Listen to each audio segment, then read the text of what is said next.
I'm Nicole Williams, 42, and I worked my way up from a small-town kid to a senior master sergeant in the U.S. Air Force.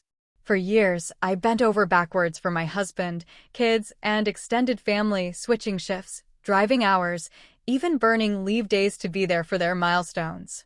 But on the morning of my promotion ceremony, not one of them showed up. They all went to my brother's party instead.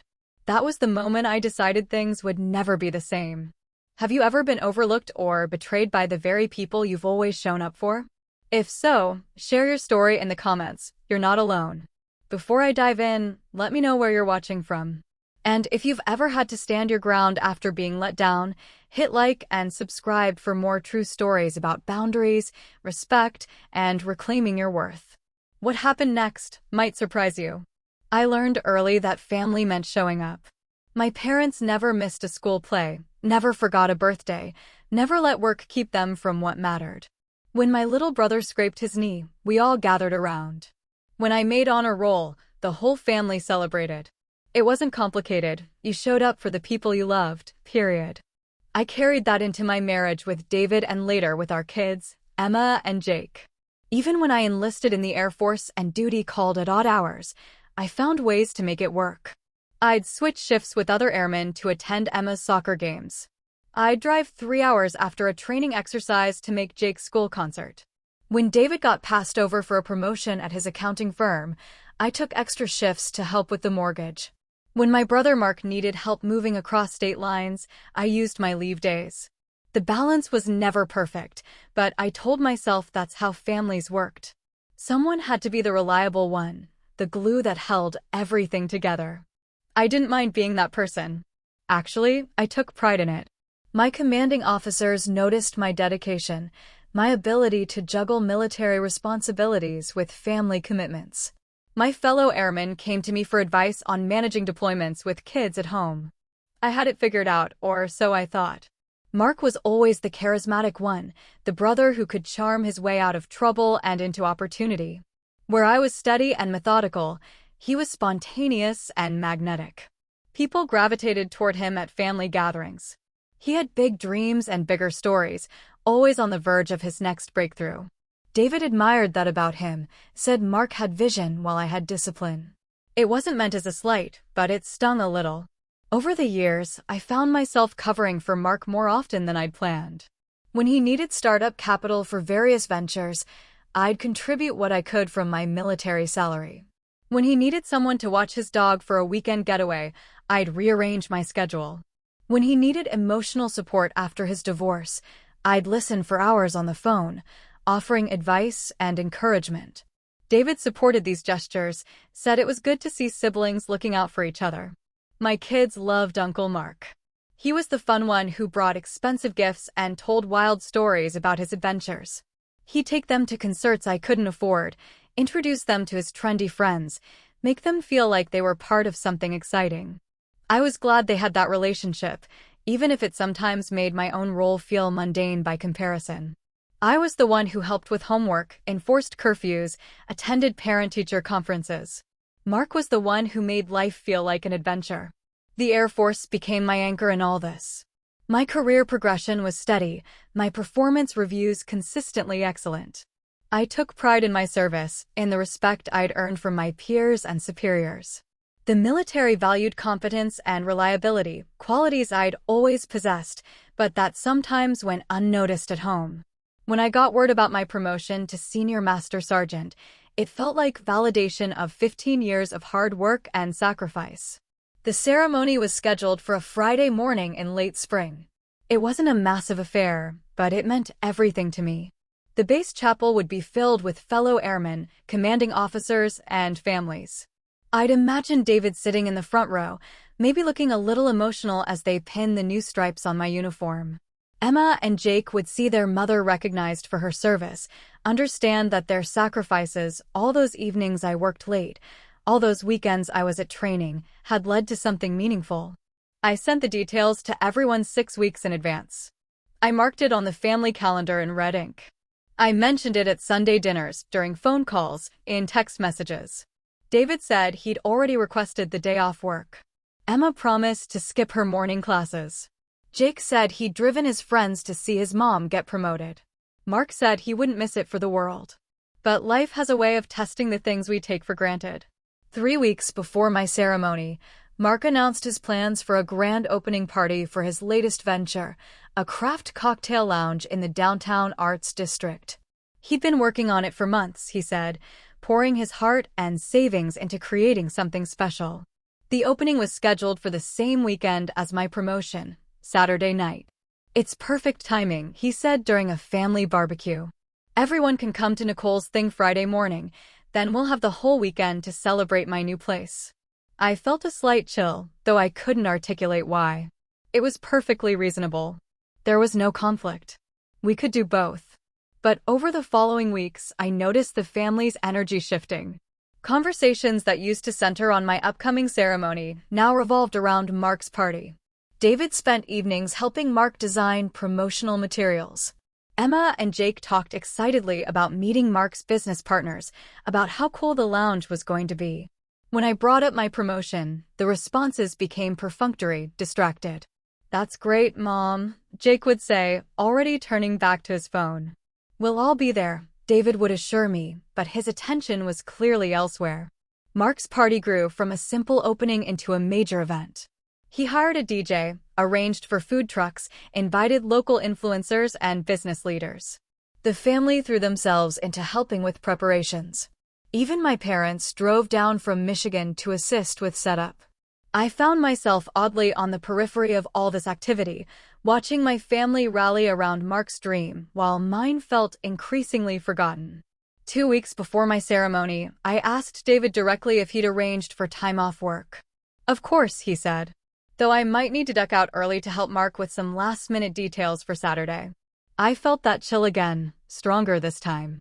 "My ceremony starts at 10 and should be done by noon. You'll have plenty of time for Mark stuff." "Right, absolutely. I just want to make sure everything goes smoothly for him. This is a big deal, Nicole. This could really change his life."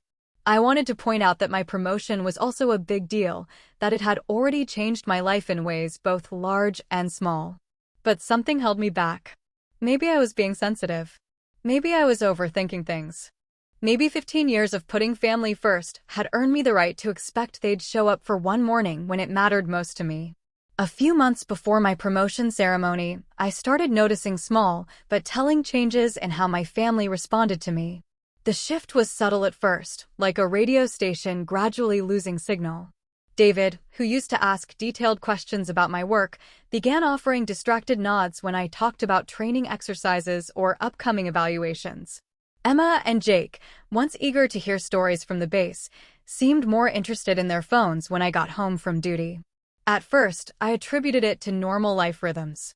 David was busy at work, dealing with a difficult client and approaching year-end deadlines. The kids were teenagers, naturally growing more independent and focused on their own social circles. But as weeks passed, I realized their attention wasn't just drifting, it was actively redirecting toward Mark and his latest venture. Mark had always been a dreamer, cycling through ambitious projects that captured his imagination for months before fizzling out. There was the food truck phase, the real estate investment scheme, the attempt to start a local magazine. Each time, he'd approach these ventures with infectious enthusiasm, drawing family members into his orbit of possibility and excitement. This time felt different, though. The cocktail lounge wasn't just another pipe dream. He'd secured legitimate financing, found a prime location, hired actual employees. David became increasingly invested in Mark's success. He'd spend evenings after work creating spreadsheets to help Mark track inventory costs, designing social media graphics, researching permit requirements. "Your brother's really onto something this time," he'd tell me, looking up from his laptop with the kind of excitement I rarely saw anymore when we discussed my own career. Emma and Jake were equally captivated. Mark had a way of making teenagers feel sophisticated and included. He'd take them to scout locations, ask their opinions on music and decor, promise them jobs at the lounge once they turned 18. "Uncle Mark said I could be a hostess," Emma told her friends, beaming with pride. "He said I have the right personality for hospitality." I should have been happy for Mark. After years of false starts and disappointments, he was finally building something substantial. But watching my family pour their energy into his dream while mine seemed to fade into background noise left me feeling strangely isolated in my own home. The promotion to senior master sergeant represented the culmination of everything I'd worked toward since enlisting. It wasn't just a career milestone, it was validation of the sacrifices I'd made, the balance I'd maintained, the competence I'd demonstrated under pressure. I'd earned this recognition through years of excellence in training, leadership during challenging assignments, and consistent performance that earned respect from both subordinates and superiors. When I first mentioned the ceremony date, everyone responded with appropriate enthusiasm. David marked it in his calendar immediately. Emma said she'd already planned to skip her Friday morning psychology class. Jake promised to be there, even though it meant missing his usual gaming session with friends. Mark said wild horses couldn't keep him away from watching his sister get promoted. But as Mark's grand opening approached, I noticed their responses to reminders about my ceremony becoming increasingly vague and distracted. When I mentioned picking up their guest passes for the base, David said, "Right, yes, I need to check on something with work." When I asked Emma what she planned to wear, she said, "Oh, I'll figure something out," without looking up from her phone. The contrast with their preparation for Mark's party was stark. David had bought a new shirt specifically for the occasion. Emma had gone shopping with her aunt to find the perfect outfit. Jake had gotten a haircut and asked to borrow David's good watch. They discussed the party constantly, who would be there, what the space looked like, how proud they were of Mark for bringing his vision to life. 3 days before my ceremony, I tried to address my growing unease directly. "I know everyone's excited about Mark's opening," I said during dinner, "but I want to make sure we're all still clear about Friday morning. It starts at 10 sharp, and base security requires everyone to be there by 9:30. "Absolutely," David said. "We'll all be there. I might need to leave a little early," he added after a pause. "Mark wants to do a final walkthrough of the space before the party, and I promised I'd help him move some furniture." "The ceremony should be over by noon," I said carefully. "You'll have the entire afternoon.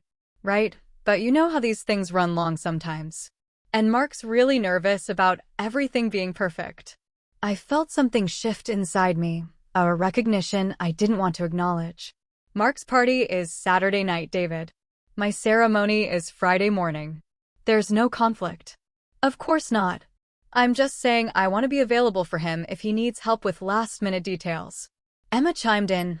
"Uncle Mark said we could come early on Saturday to see the space before everyone else arrives.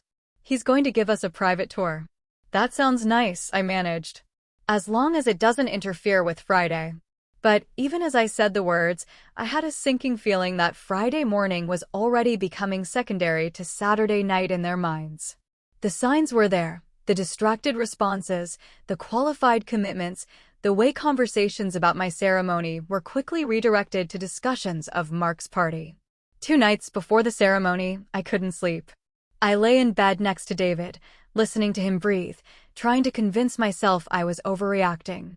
These were the people who loved me most in the world. They'd been there for everything else that mattered. They wouldn't let me down now, not for something this important. But doubt had taken root, and it grew stronger with each passing hour. The morning of my promotion ceremony arrived with the kind of crisp spring weather that made everything feel possible. I woke early, as I always did before important events, and spent extra time on my uniform. The dress blues had to be perfect, every crease sharp, every button polished, every insignia positioned exactly according to regulation. I'd been through this ritual many times, but today felt different. Today, I would put on senior master sergeant stripes for the first time. Standing in front of the bathroom mirror, I practiced the smile I'd wear during the ceremony. Confident but humble, proud but professional.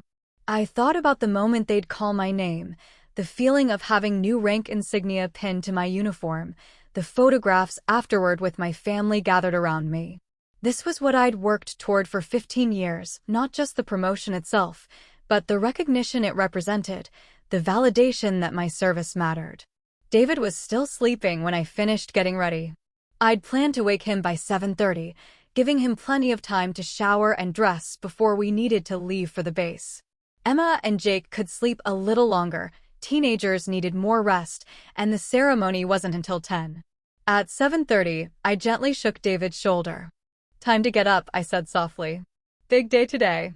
He opened his eyes slowly, looking confused for a moment before recognition dawned. "Right," he said. "Your promotion thing." Something about the way he said "thing" made my chest tighten, but I pushed the feeling away. He was just groggy. Everyone was awkward when they first woke up. "I'll start breakfast," I said. "Wake up the kids in 15 minutes?" By 8 o'clock, I had coffee ready and eggs cooking on the stove. David appeared in the kitchen, hair still messy, wearing the same clothes he'd slept in. "You might want a shower," I suggested. "We need to leave here by 9 to make it through base security on time." He looked at me blankly for a moment. "Leave? For my ceremony?" The words came out sharper than I intended. "Oh, right. About that, Mark called last night after you went to bed. He's having some kind of crisis with the liquor delivery for tonight. I told him I'd come over first thing this morning to help sort it out." I felt the world tilt slightly. "David, my promotion ceremony is in 2 hours." I know. I'll try to make it. But this is really important to Mark. He's been planning this for months. I've been planning this for 15 years.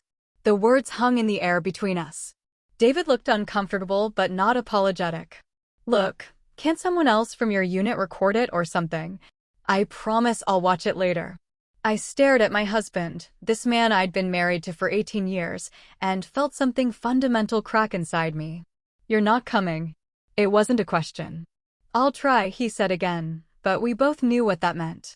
I walked upstairs to wake Emma and Jake, moving on autopilot. Emma's room first, her teenage sanctuary of posters and textbooks and clothes draped over every surface. Time to get up. We need to leave for the base in an hour." She groaned and pulled a pillow over her head. 5 more minutes. "Emma, my ceremony. Today. Remember?"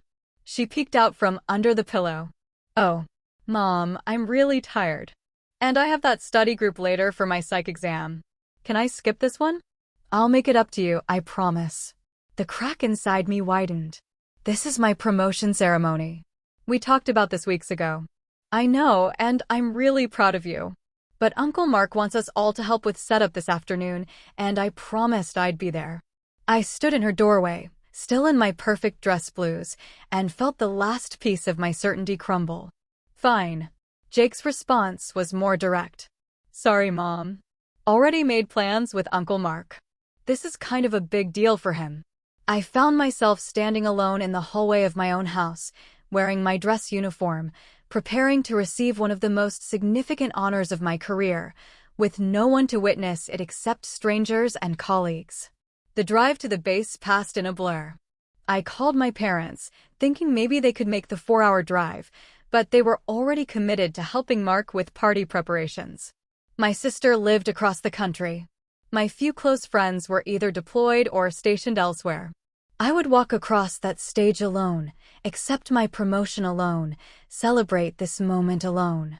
As I parked at the base and walked toward the ceremony venue, I made a decision.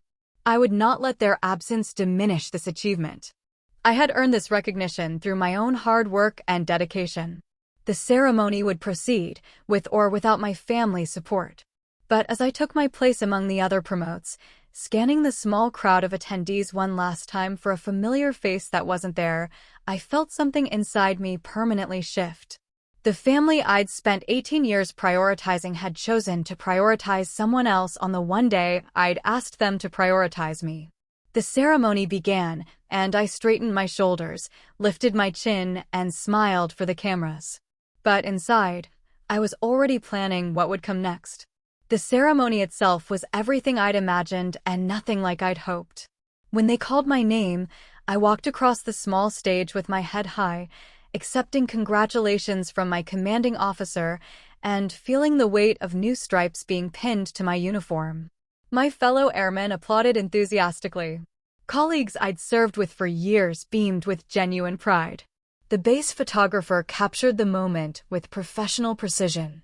But when I looked out at the small audience of family members and friends, I saw only empty chairs where my husband and children should have been sitting. Other promotes had their loved ones there, Spouses wiping away proud tears, children fidgeting in their best clothes, parents beaming with obvious joy. I had a row of vacant seats that might as well have been a billboard advertising my family's priorities. After the formal portion ended, people milled around taking photographs and sharing congratulations. Master Sergeant Rodriguez, a colleague I'd worked with on several joint training exercises, approached me with his wife and teenage son in tow. "Congratulations, Nicole," he said, extending his hand. "Well deserved." His wife smiled warmly.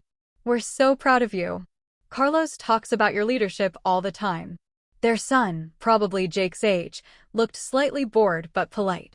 A normal teenager doing normal teenager things, like showing up for his parents' important moment even if he'd rather be somewhere else. "Thank you," I managed. "That means a lot.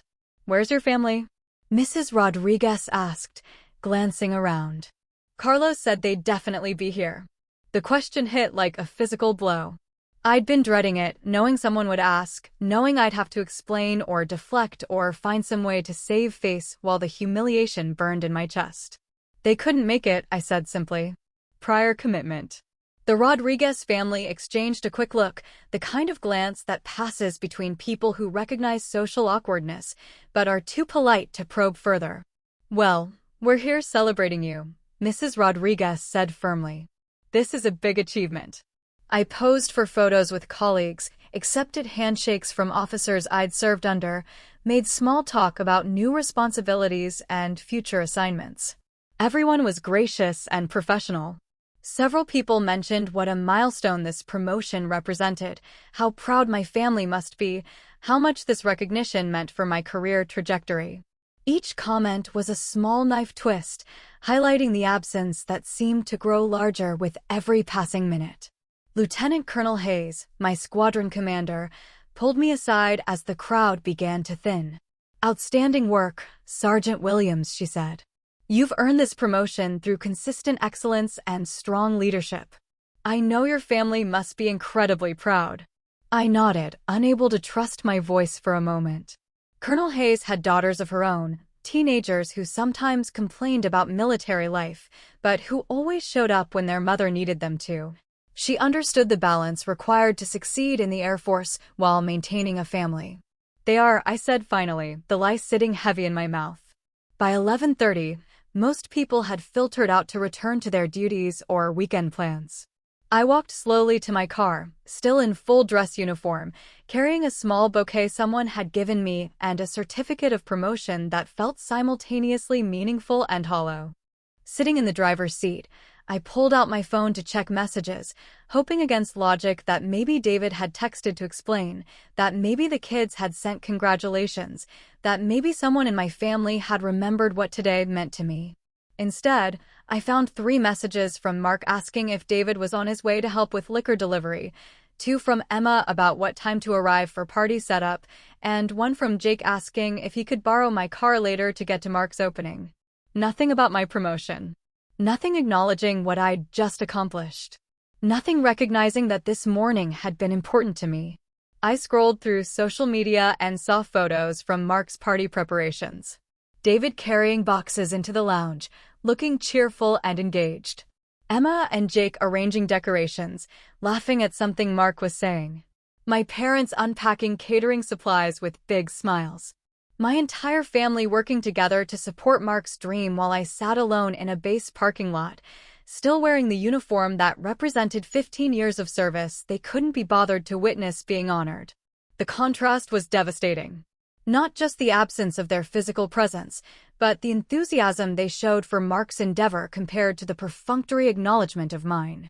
They hadn't just failed to show up, they'd actively chosen to invest their time and energy elsewhere.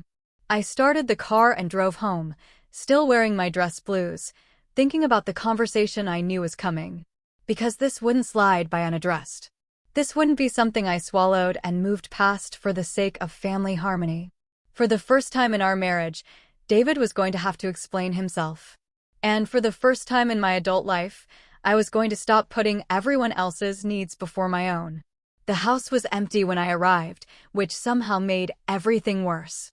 Not just empty, clearly abandoned in haste, with coffee cups left on the counter, breakfast dishes in the sink, Emma's textbooks scattered across the dining room table, where she'd apparently been studying before deciding my ceremony wasn't worth her time.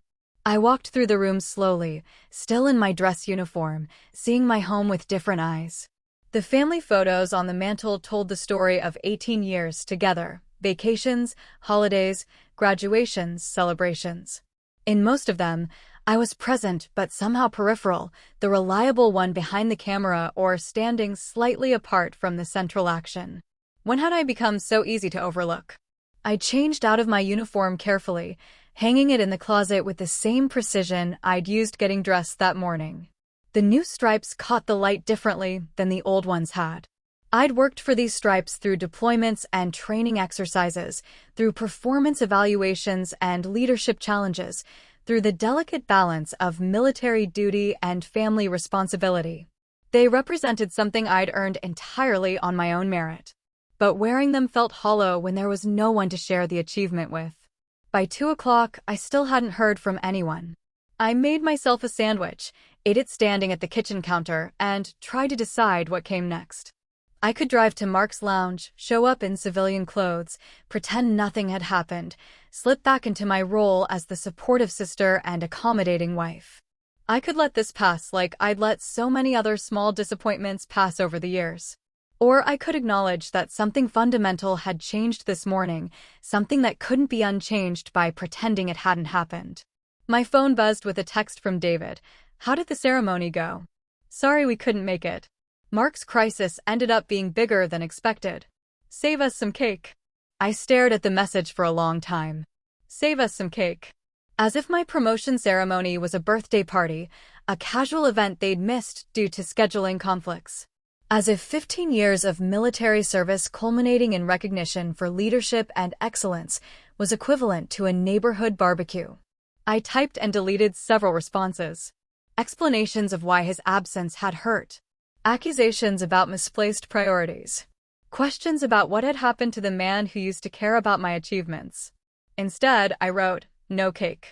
It was a military ceremony, not a party. His response came quickly. "You know what I meant. We're proud of you. Can't wait to hear all about it later." But they weren't proud, not really. Pride required attention, investment, presence. Pride meant showing up even when it was inconvenient, even when something else seemed more exciting, even when duty called you elsewhere. I'd shown them that kind of pride for years. I'd rearranged my military schedule to attend their events. I'd driven hours after training exercises to make school concerts. I'd used leave days to help with Mark's previous ventures. I'd prioritized their needs over my own convenience countless times, because that's what family meant to me. Apparently, it didn't mean the same thing to them. At 3 o'clock, Emma called. "Hey Mom, how was your thing this morning?" "My promotion ceremony?" "Yeah, that. Sorry I couldn't make it. I was just so tired, and Uncle Mark really needed help with setup. But I'm sure it was great." I closed my eyes. "It was important to me, Emma." "I know, and I'm really proud of you. Maybe we can celebrate tomorrow? I could take you out to lunch or something." "Tomorrow?" "Well, tonight's Uncle Mark's big opening. We'll probably be out pretty late. But tomorrow we could do something special, just the two of us. Just the two of us after the family had spent all day together supporting Mark. Just the two of us when my moment had passed and theirs had been fully celebrated. Just the two of us as an afterthought." "We'll see," I said. After I hung up, I walked to my bedroom window and looked out at the empty driveway.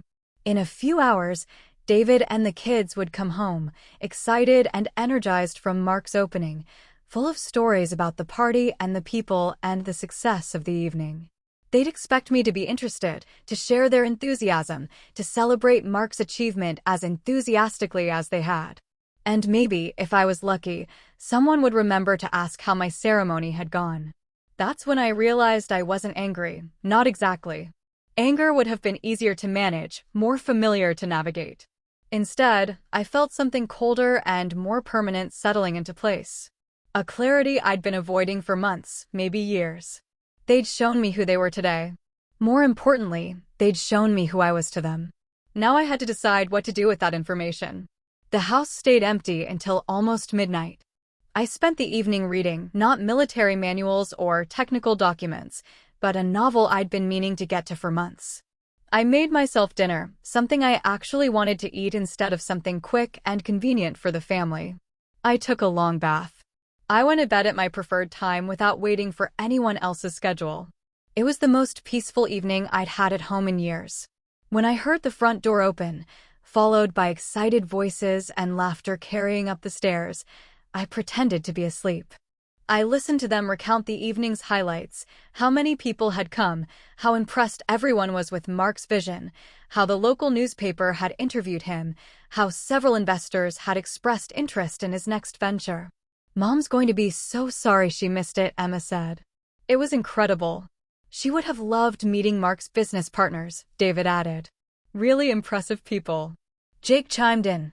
Uncle Mark said next time he opens a place, he wants us all involved from the beginning.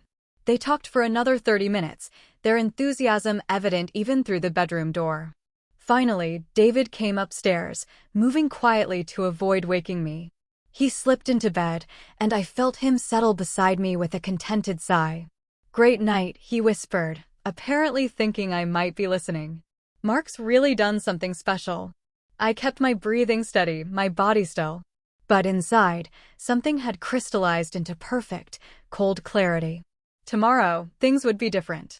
Not dramatically, not with big confrontations or ultimatums, but fundamentally. The woman who had rearranged her life around everyone else's priorities was gone. The wife and mother who absorbed disappointment and kept showing up anyway had reached her limit.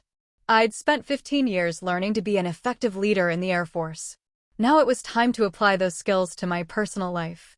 The conversation started at breakfast, though David didn't realize it was a conversation at first. He came downstairs Saturday morning cheerful and relaxed, talking about how successful Mark's opening had been while he poured coffee and checked his phone for pictures from the party. "You should see the reviews already," he said, scrolling through social media. "Everyone's talking about what a great space it is. Mark's really outdone himself this time." I nodded, buttering toast with deliberate precision. "Sounds like it went well." "It was amazing.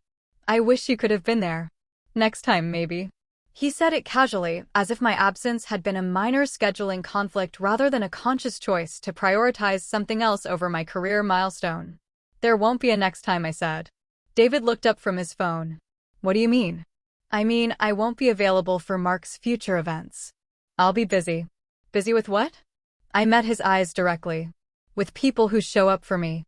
The kitchen went quiet. Emma and Jake, who had been making plans for the day over cereal and orange juice, sensed the shift in atmosphere and looked between their parents uncertainly. "Nicole, come on. You're not seriously upset about yesterday, are you?" "I'm not upset, David. I'm clear." "Clear about what?" "About priorities. Yours, mine, the difference between them." He set his phone down, his expression shifting from casual dismissal to actual attention. "Look, I know we should have been there yesterday. But Mark was having a genuine crisis. The liquor distributor screwed up the delivery, and if we hadn't sorted it out, the whole opening could have been ruined. And if you hadn't sorted it out, Mark would have found another solution. Because that's what adults do when they have problems, they solve them. It's not that simple." He needed support. I needed support too. Emma cleared her throat tentatively. "Mom, we're really sorry we missed your ceremony. But it's not like it was a once-in-a-lifetime thing, right? You'll have other promotions."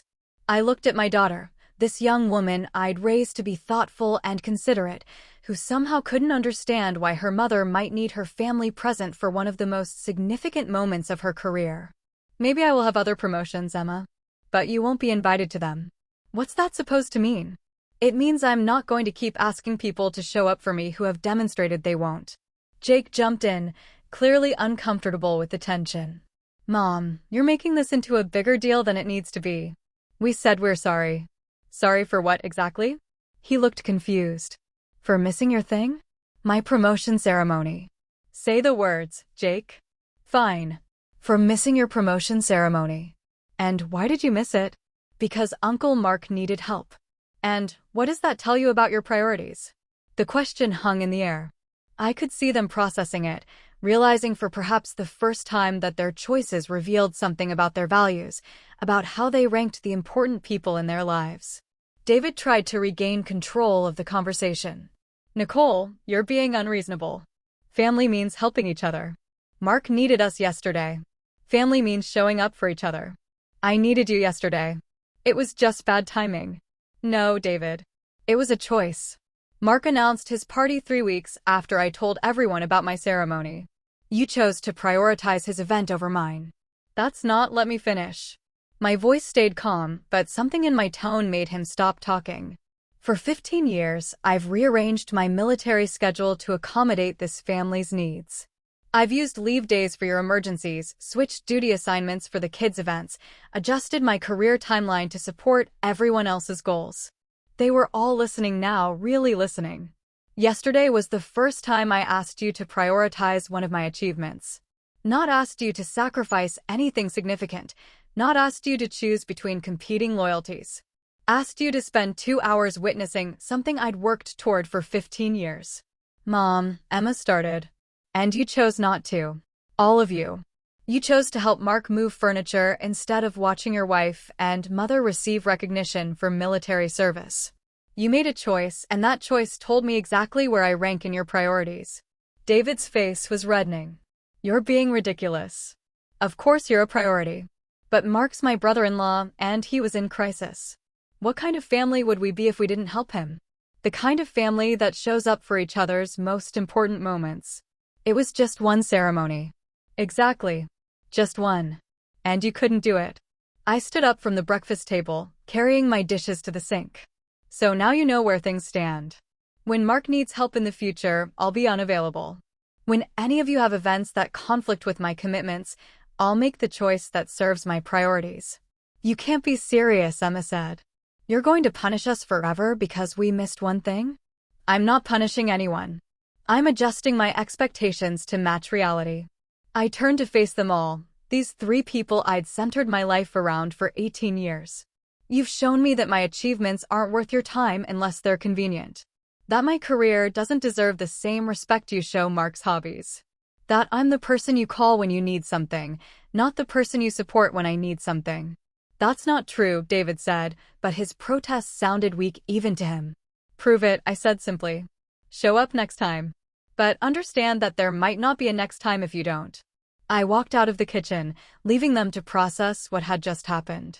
But I wasn't finished. This was just the beginning of a much larger conversation about respect, priority, and what family actually meant when the convenient illusions were stripped away.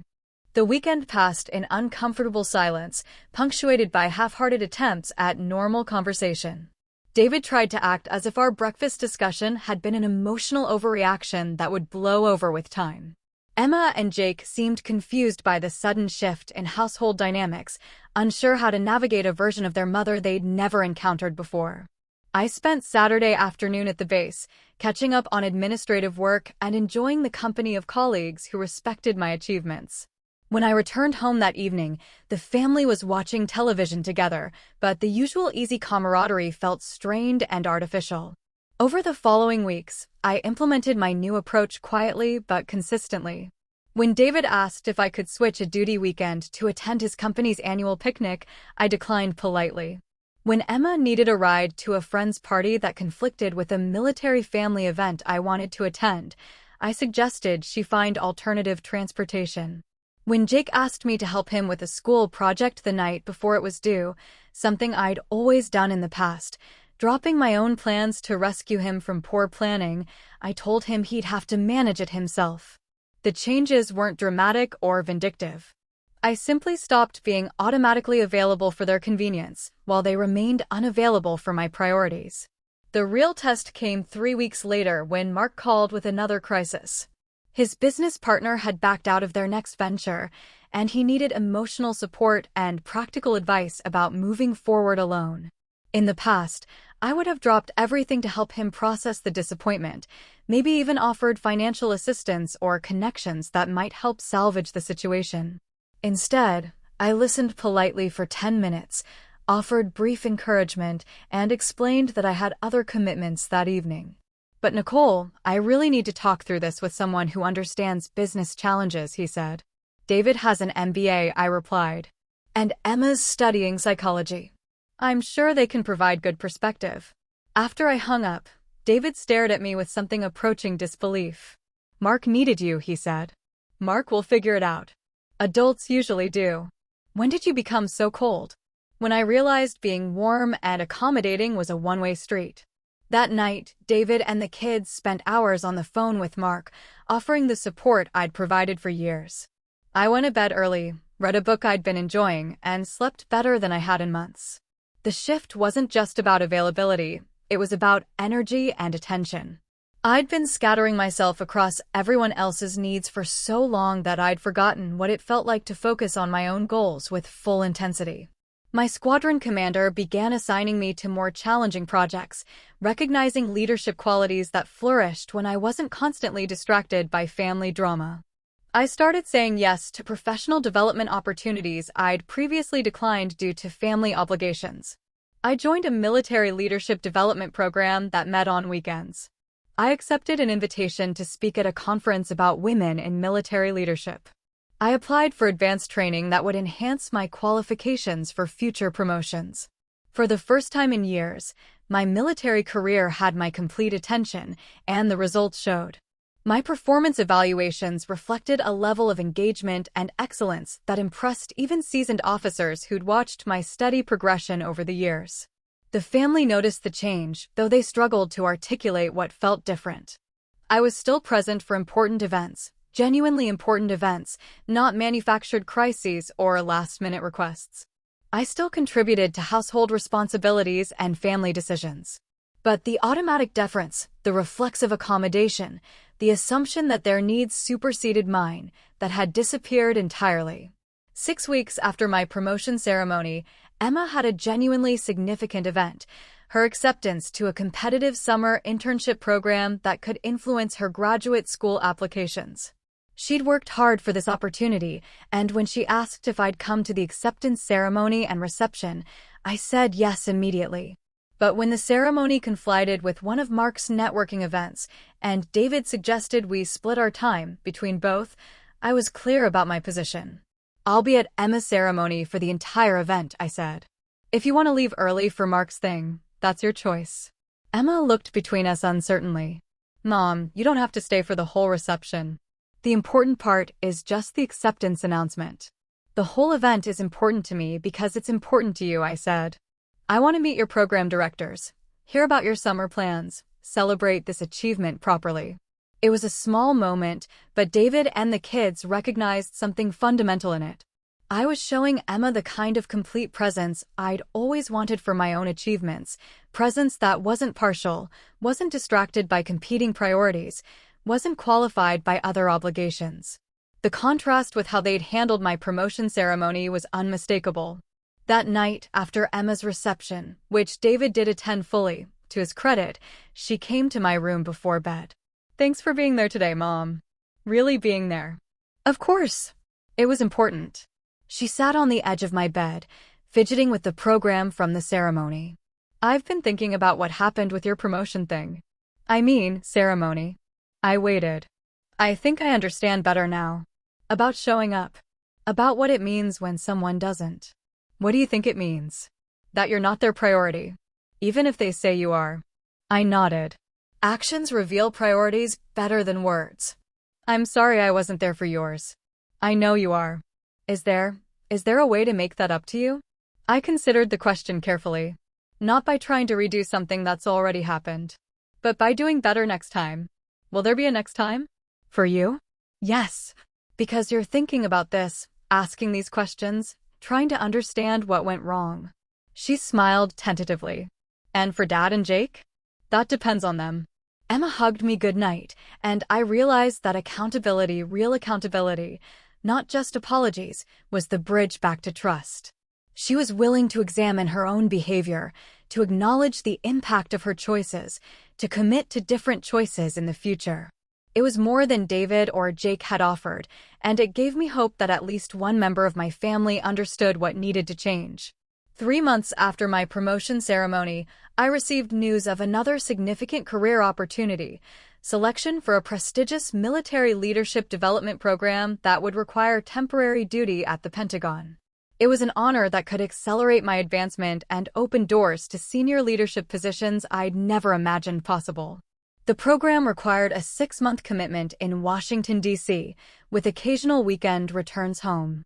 In the past, I might have declined such an opportunity automatically, assuming my family needed me to maintain our established routines and responsibilities. Instead, I accepted immediately.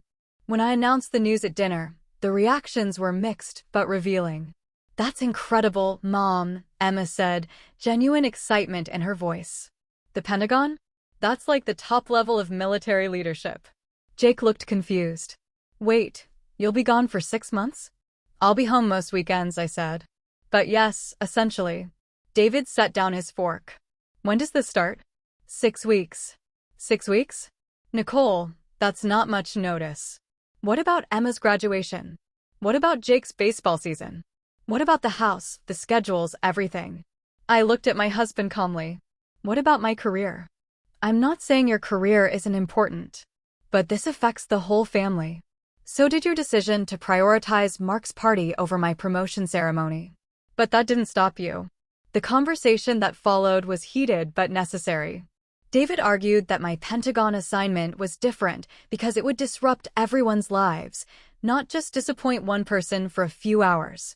I pointed out that my military career had always required flexibility from the family, but I'd been the only one making sacrifices to accommodate everyone else's needs. "This is what military families do," I said.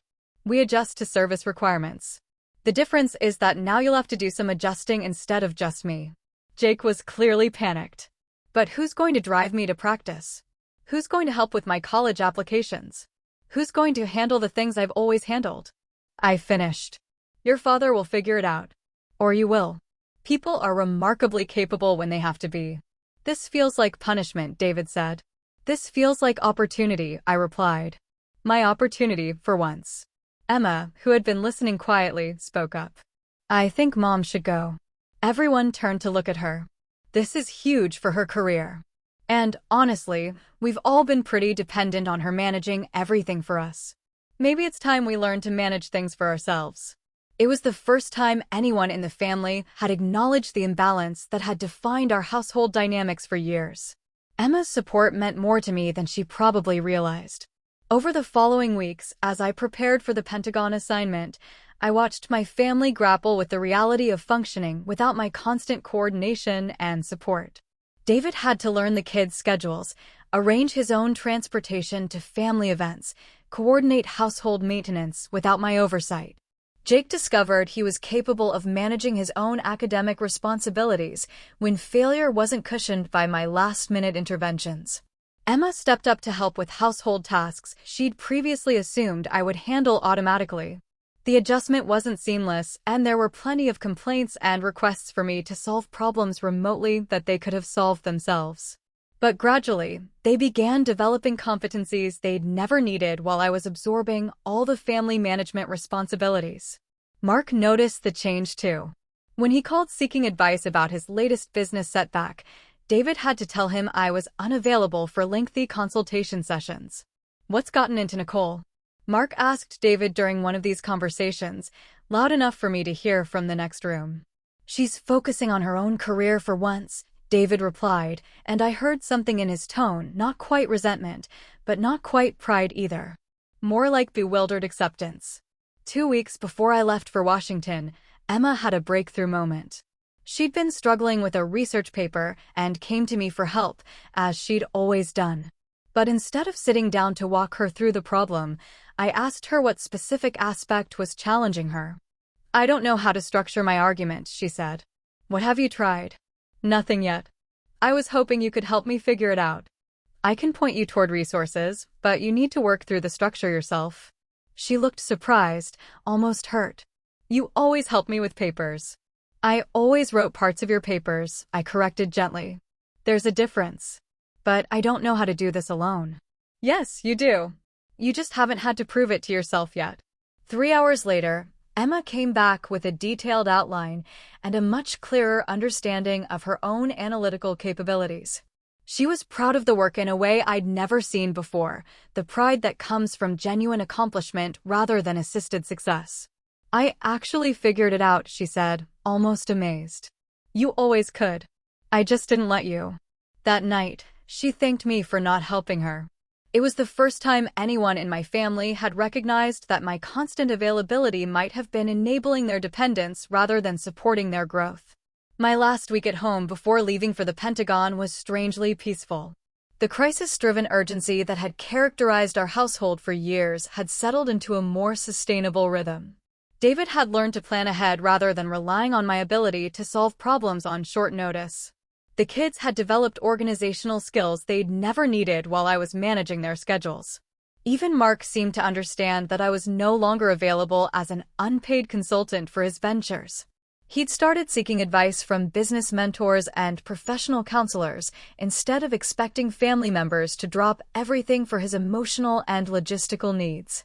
On my last evening home, David and I had our most honest conversation in years. "I still think you're overreacting," he said as we sat on our back deck, watching the sunset.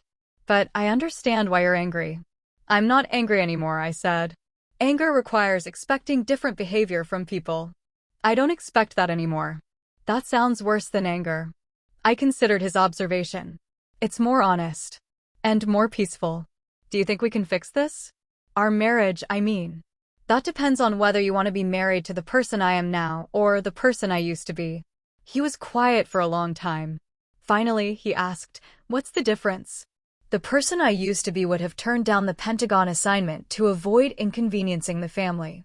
The person I am now makes decisions based on what's best for my career and my growth, not what's most convenient for everyone else. And if those things conflict, then you'll learn to adapt, just like I adapted for 18 years. David nodded slowly. "I guess that's fair." It wasn't a resolution, exactly, but it was recognition. For the first time in our marriage, we were both acknowledging that my needs mattered as much as everyone else's, even when meeting those needs required other people to adjust their expectations. I left for Washington the next morning with a clear conscience and genuine excitement about the opportunity ahead. My family would be fine without me, better than fine, probably, once they fully developed the independence they'd avoided while I was managing their lives for them. And for the first time in years, I was going somewhere because I wanted to be there, not because someone else needed me to be there. It felt like the beginning of something entirely new. The Pentagon assignment exceeded every expectation I'd harbored about professional fulfillment. Working alongside senior military leaders from all branches, contributing to strategic planning at the highest levels, engaging with complex policy decisions that would affect service members worldwide. It reminded me why I'd chosen the military as a career, not just a job. My colleagues recognized competence quickly in that environment. There was no time for the emotional labor and constant accommodation that had defined my home life. People showed up prepared, met deadlines, honored commitments, and respected each other's expertise. It was refreshing to operate in a space where reliability was expected from everyone, not just extracted from whoever was most willing to provide it. The work was demanding but energizing. I was contributing to initiatives that mattered, solving problems that required my full attention and capabilities. Every day reinforced my decision to prioritize this opportunity over family convenience. My weekend visits home revealed gradual but significant changes in how my family functioned without my constant presence. David had established routines for managing household responsibilities, though he still occasionally called me in Washington to ask where I kept certain items or how I'd previously handled specific situations. "You'll figure it out," became my standard response, and eventually, he stopped asking. Jake was thriving academically in ways that surprised everyone. Without my last-minute interventions, he developed his own systems for managing assignments and deadlines. His grades actually improved once the safety net of my assistance disappeared and he had to rely on his own capabilities. Emma continued to seek my advice, but our conversations had evolved from me providing solutions to me asking questions that helped her find her own answers. She seemed more confident in her decision-making, more willing to tackle challenges independently. The real transformation was in Mark's relationship with the family. Without my availability as a constant source of support and problem-solving, he'd been forced to develop his own network of professional advisors and personal friends. His business ventures became more sustainable when he couldn't rely on family members to absorb the emotional and logistical overflow of his poor planning. 3 months into my Pentagon assignment, Emma called with news that crystallized the changes happening at home. "Dad's going to Mark's investor presentation next week," she said during our regular Sunday phone call. "That's nice," I replied, wondering why this qualified as news. "But he's also coming to my college interview the same day." He figured out how to do both. I felt something shift in my chest, surprise, maybe, or recognition. How? He scheduled them so they wouldn't conflict. He actually planned ahead instead of just assuming one of us would accommodate whatever crisis came up. It was a small thing, but it represented a fundamental change in how David approached competing priorities. Instead of expecting someone else to solve the logistics, he'd taken responsibility for making both events work. "I'm proud of him for that," I said, and meant it. "Mom, can I ask you something?" "Of course." "Do you think you'll come back?" "I mean, really come back, not just physically, but the way you used to be." It was the question I'd been asking myself for months. "I don't think I can be who I used to be, Emma. Too much has changed." "But do you want to be part of the family again?" "I was always part of the family. But I want to be part of a family where everyone contributes equally, where my needs matter as much as everyone else's, where people show up for each other consistently. And if we can prove that's who we are now, then we'll see." 2 weeks later, David surprised me with a visit to Washington. Not a crisis-driven emergency trip, but a planned weekend where he'd arranged childcare, cleared his work schedule, and bought plane tickets in advance. We had dinner at a restaurant near my temporary quarters, and for the first time in years, our conversation focused entirely on my experiences and interests. He asked detailed questions about my Pentagon work, showed genuine curiosity about the projects I was leading, expressed pride in the recognition I was receiving from senior leadership. "I never realized how much you'd accomplished," he said over dessert. "It wasn't hidden. You just weren't paying attention." He nodded, accepting the criticism without defensiveness. "I'm paying attention now." "What changed?" "Having to do everything you used to do. Understanding how much you were managing that I never noticed. Realizing that our family worked because you made it work, not because it was naturally functional." It was the closest thing to genuine accountability I'd heard from him. "And?" I prompted. "And I want to be married to someone I respect as much as I respect you. But I want you to respect me too, which means I need to earn that respect." We talked until midnight, addressing years of accumulated resentment and mismatched expectations. It wasn't a complete resolution. Rebuilding trust would take time and consistent action, but it was the foundation for something healthier than what we'd had before. When David flew back home Sunday evening, I felt cautiously optimistic about the possibility of returning to a family that might actually function as a partnership rather than a support system organized around everyone else's needs. The test would come when I finished my Pentagon assignment and had to decide whether the changes I'd seen were sustainable or just temporary accommodations to my absence. But for the first time in months, I was looking forward to finding out. My Pentagon assignment concluded with commendations from 3 different senior officers and an invitation to apply for permanent positions in strategic planning. The professional validation was gratifying, but more importantly, the 6 months had given me clarity about what I wanted from both my career and my personal life. I returned home to find a family that had genuinely evolved in my absence.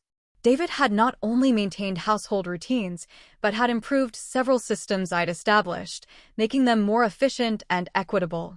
Jake was managing his senior year responsibilities with competence and confidence. Emma was thriving academically and had developed leadership skills I'd never seen when I was constantly available to solve her problems. Most surprisingly, Mark had become a more functional adult. His business ventures were smaller in scope but more realistic in planning. He developed professional relationships that provided the mentorship and support he'd previously sought from family members. When he did ask for help, it was specific assistance with defined boundaries, not open-ended emotional labor. The transformation wasn't complete or perfect, but it was substantial enough to rebuild on. 2 weeks after my return, I received notice of promotion to Chief Master Sergeant, the culmination of 17 years of military service and the highest enlisted rank I could achieve. The ceremony was scheduled for a Friday morning, 6 months after the promotion they'd missed. I informed my family with the same matter-of-fact tone I'd used for routine announcements. No special emphasis, no reminders about its importance, no requests for their attendance. "When is it?" David asked. I told him the date and time. "I'll be there," he said simply. "I've already cleared my schedule." Emma looked up from her textbook. "What should I wear?" "I want to look appropriate for a military ceremony." Jake paused his video game. "Can I bring my camera? I want to document this properly." Their responses were immediate, definitive, and unqualified. No mentions of competing priorities, no requests to check other commitments, no assumptions that their attendance was optional. The morning of the ceremony, I woke to find David already dressed in his best suit, Emma reviewing military protocol she'd researched online, and Jake organizing camera equipment. They were treating this event with the seriousness and respect it deserved, the seriousness and respect I deserved. As we drove to the base, Emma asked, "Mom, are you nervous?" "No," I said, and realized it was true. Whether they'd shown up or not, this achievement belonged to me. Their presence would enhance my joy, but their absence wouldn't diminish my pride. That was the difference between this ceremony and the last one. I no longer needed their validation to know my accomplishments mattered. The ceremony itself was everything the previous one should have been. My family sat in the front row, David's eyes bright with obvious pride, Emma taking notes on the proceedings, Jake documenting every moment with careful attention to detail. When my name was called and the Chief Master Sergeant stripes were pinned to my uniform, I looked out at their faces and saw the recognition and respect I'd wanted 6 months earlier. After the formal proceedings, they stayed for the entire reception. David introduced himself to my colleagues with evident pride in my achievements. Emma asked intelligent questions about military leadership and my career progression. Jake took photographs that captured not just the ceremony, but the significance of the moment. Several people commented on how proud my family looked, how engaged they seemed, how obvious their respect for my service was. "They are," I agreed. "Now they are." That evening, we had a family dinner to celebrate, not a hasty meal squeezed between other obligations, but a deliberate celebration planned specifically around my achievement. Mark joined us, bringing congratulations and genuine interest in my new responsibilities. "I'm proud of you, Nicole," he said. "And I'm sorry I missed your last promotion ceremony. I wasn't thinking clearly about priorities." It was an acknowledgement I'd never expected and hadn't realized I needed. As the evening wound down and we shared dessert and stories, I looked around the table at these people I'd chosen to build a life with. They weren't perfect, none of us were, but they'd proven capable of growth, of change, of the kind of accountability that makes relationships sustainable over time. David reached for my hand across the table. "Thank you for not giving up on us," he said. "I didn't give up on us," I replied. "I gave up on accepting less than I deserved." Emma smiled. "There's a difference." "A big difference," Jake added. 6 months later, I accepted a position as senior enlisted advisor to a base commander, a role that utilized both my technical expertise and the leadership skills I developed through 17 years of service. The position required relocating to a new state, but this time, the family decision was made collaboratively. David researched job opportunities in the new location and found a position that excited him professionally. Emma chose a college within driving distance of the new base. Jake embraced the adventure of finishing high school somewhere new. We moved as a family unit that functioned as an actual team, everyone contributing to the logistics, everyone invested in making the transition successful for everyone else, everyone understanding that military life required flexibility and mutual support.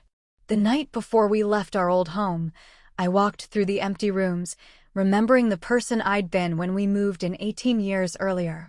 That woman had been generous and accommodating, but she'd also been willing to disappear into everyone else's needs and priorities.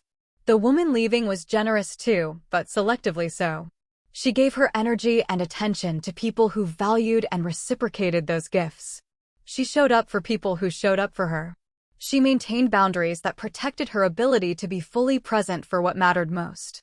It had taken a missed ceremony, months of careful distance, and a willingness to rebuild relationships from scratch to get to this point. But standing in that empty house, preparing for the next chapter of both my military career and my family life, I knew the work had been worth it. Sometimes the greatest gift you can give people is requiring them to rise to their best selves. Sometimes love means expecting more from each other, not less. And sometimes walking away from how things used to be is the only path toward how things should be. We locked the door and drove toward our new life together, a family that had learned to show up for each other, finally and completely. And that's how missing one ceremony changed the way I show up and who I show up for. What about you? Have you ever realized someone's priorities didn't include you when it mattered most? Did you confront them, or did you quietly pull back? Tell me in the comments. I'd love to hear your experiences. If this story resonated with you, hit that like button, subscribe for more true stories, and share this with someone who needs a reminder that their achievements matter.